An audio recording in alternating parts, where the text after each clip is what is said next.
that there's such a beautiful facility here and to have the commission. Good afternoon, everybody. On behalf of Guy, I say today Guy is in Ottawa earning his paycheck in the House of Commons. We're finishing up session this week, and he apologizes and sends his congrats for finally seeing this project come to completion. Part of, I think it was 2 years ago now, Canada's Economic Action Plan was a stimulus program introduced by the federal government to combat the recession. And I have the, it was unfortunate we needed to do it because of the recession, but to see the results and the partnerships that were formed from that, I know Guy and Jim worked very closely together, and we did at the municipal level as well. See a lot of projects like this roads and bridge project come to evolution, come to fruition, and see it get done. It's brought a lot of positives and a lot of improvements in terms of the infrastructure we have here in Stormont, Dundas, and South Glengarry. And again, this project serves as a perfect example of that. We want to congratulate and thank the St. Lawrence Parks Commission for taking the lead on this project. The federal government was very, very happy to be involved in this, and again, it did two things, I think, in terms of the local economy. In the short term, it provided jobs for local workers who did need it during the global economic recession. But the second thing is something long term that lasts a lot longer. We have a piece of infrastructure here now and a quality of road and bridge and infrastructure that's going to stay in this community for many, many years to come. When it comes to local economy and tourism, we're going to see a lot of positives evolve out of this. So we want to thank you for taking the lead and seeing this thing come forward and seeing it completed. And again, we are, on behalf of the federal government, we're very happy to be involved in this, and we wish you continued success and better weather throughout the summer here. Thanks again. Thanks, Eric. Yeah, this nice weather, bad weather, nice weather, it's reminiscent of the Bruins Vancouver series. It didn't turn out all too well for me last time, so I'm not counting on clear weather tomorrow at the event. So our final speaker, our MPP, Jim Brownell, is going to say a few words, and before he does, I'd like to just say that I had the pleasure of having breakfast with Jim and our chair, Ron, a couple weeks back. And I'm pleased to see such alignment in the appreciation for our assets and interest in making it grow in a creative and new type manner. So, Jim, thank you for that. And if you'd like to now come on up and say a few words. Thank you very much. Finally, I get to hold on to something. But as you know, my back is quite sore today. But Darren, thank you for the kind remarks. And first of all, I want to congratulate and commend the St. Lawrence Parks Commission, from the administration, from the commissioners, the board of directors, for the vision, for the work in bringing about the complete rehabilitation of the Sault Parkway. This is a project that was long, long overdue, and certainly the commissioners knew it, certainly the administration knew it, but it was always that lack of funding.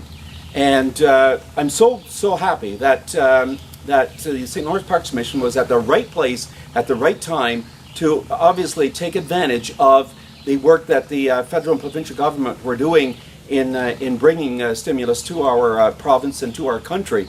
And everything aligned just perfectly to bring this about. And I also want to say too, a big partner in this, and always making sure that the folks at the commission knew the concerns of community. Would be, and in our case here we have the mayors and council members from two councils, from South Stormont and South Dundas, who are very connected to the infrastructure of the St. Lawrence Parks Commission, as well as Cornwall Seaview Valley Tourism. I just look around here and to think of the partners who come together to make sure that we have the best in tourism opportunities and infrastructure.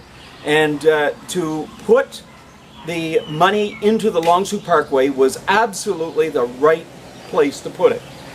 For many, many years, you know, I don't think the Sault Parkway, other than some patching of holes in the parkway, received a whole lot since probably 1961 when it was first paved.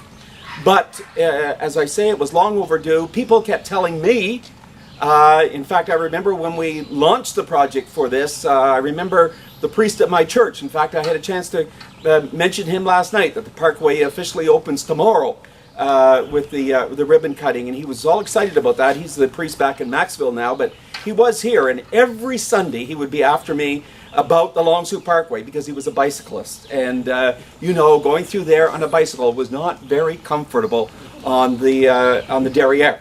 So anyway, he's happy. The constituents of the riding are happy. The constituents of my home community. This is home for me. I've lived here all my life. You know, the comments were made about, and that was wonderful, about the necklace idea and the jewels on a necklace, the Long Sault Parkway. Absolutely right. I remember when this parkway was built, it was sitting, these were high points on farmers' fields, and I remember that bridge just over here at the Long Sault entrance, coming into Long Sault as a kid, watching houses being moved and built, and seeing that bridge out in the middle of a farmer's field, and my dad saying, someday there will be water under that. Going up to Dickinson's Landing and passing by a parallel road that was out in the middle of nowhere. And Dad saying someday where we're driving right now will be underwater. It was amazing at the time, but I can tell you we have benefited.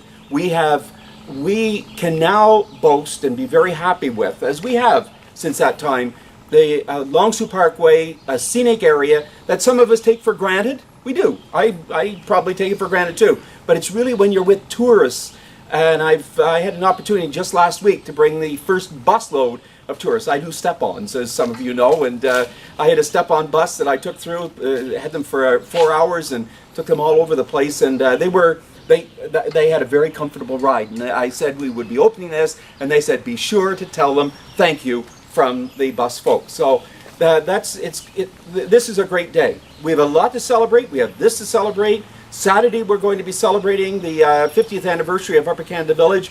Another project from dream to reality. That was a slogan way back in the 50s about the project, the whole project. But there was another project, from dream to reality.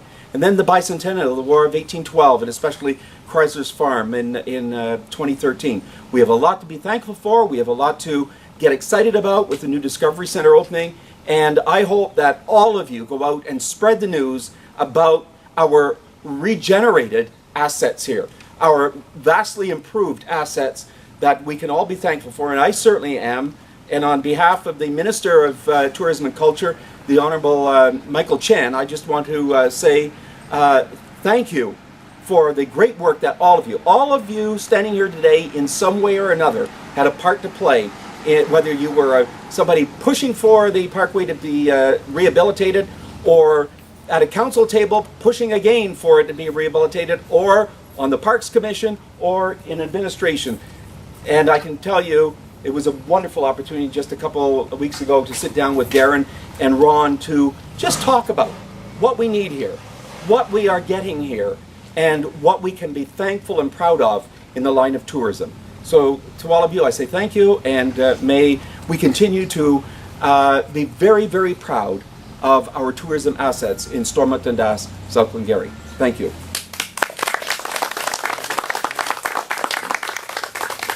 Jim, great words.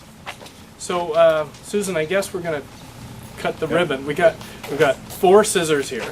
All right. So I believe.